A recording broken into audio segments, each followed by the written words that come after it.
Assalamualaikum warahmatullahi wabarakatuh.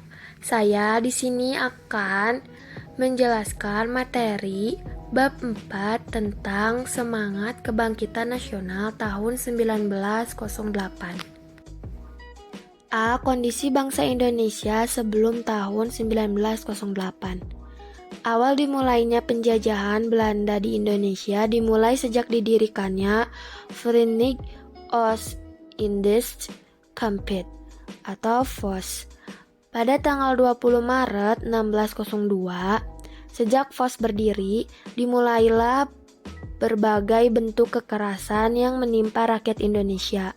Penderitaan rakyat Indonesia terjadi dalam berbagai segi kehidupan.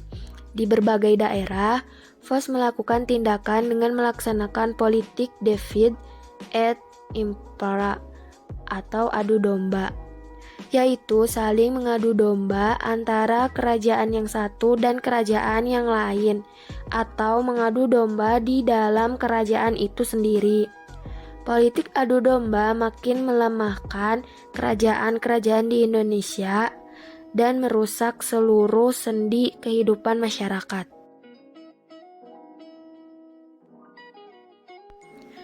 Bangsa Indonesia makin menderita ketika Daendels 1808 sampai 1811 berkuasa.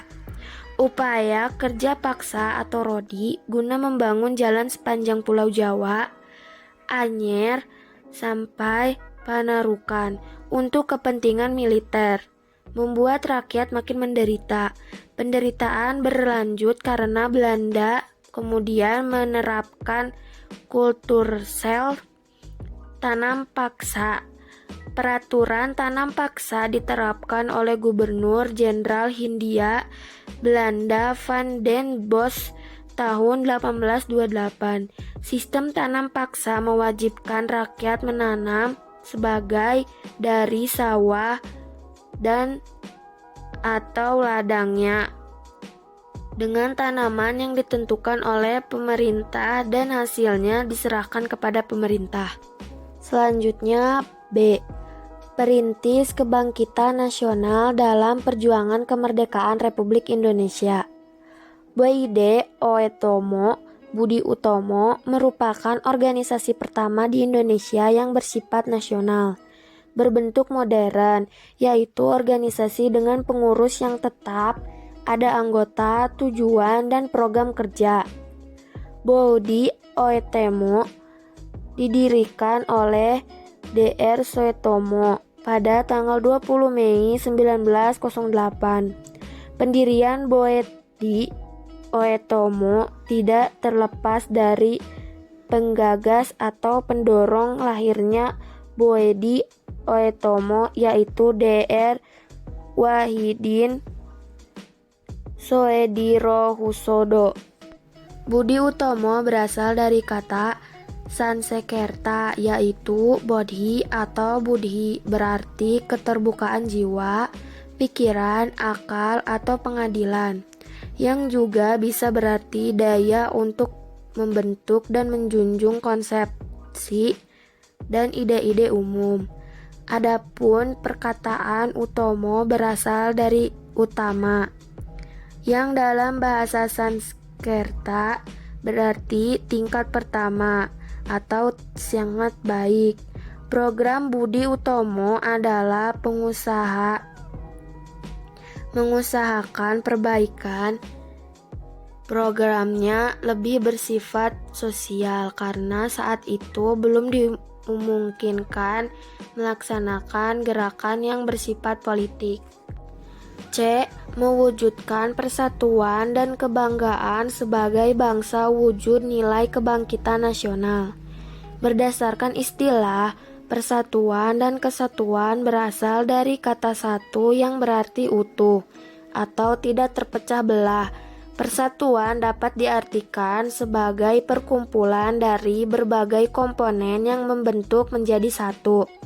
Kesatuan merupakan hasil keperkumpulan tersebut yang telah menjadi satu dan utuh. Dengan demikian, kesatuan erat hubungannya dengan keutuhan. Persatuan dan kesatuan mengandung arti bersatunya macam-macam corak yang beraneka ragam menjadi satu kebulatan yang utuh dan serai. Tahap-tahap pembinaan Persatuan Bangsa Indonesia itu yang paling menonjol ialah sebagai berikut. A. Persamaan senasib. Persamaan senasib sebagai bangsa akan meningkatkan rasa persatuan dalam seluruh rakyat Indonesia. B. Kebangkitan nasional. Kebangkitan nasional adalah sesi pergerakan perjuangan bangsa Indonesia yang mulai menyadari kondisi dan potensi sebagai suatu bangsa. C. Sumpah Pemuda. Sumpah Pemuda merupakan penegas bagi bangsa Indonesia untuk mewujudkan sebuah negara yang memiliki identitas dan dicintai rakyatnya. D. Proklamasi Kemerdekaan. Proklamasi Kemerdekaan tanggal 17 Agustus 1945 merupakan titik puncak perjuangan rakyat Indonesia. Contoh sikap positif yang berkaitan dengan nilai-nilai kebangsaan yang terkandung dalam Undang-Undang Dasar Negara Republik Indonesia tahun 1945 adalah sebagai berikut.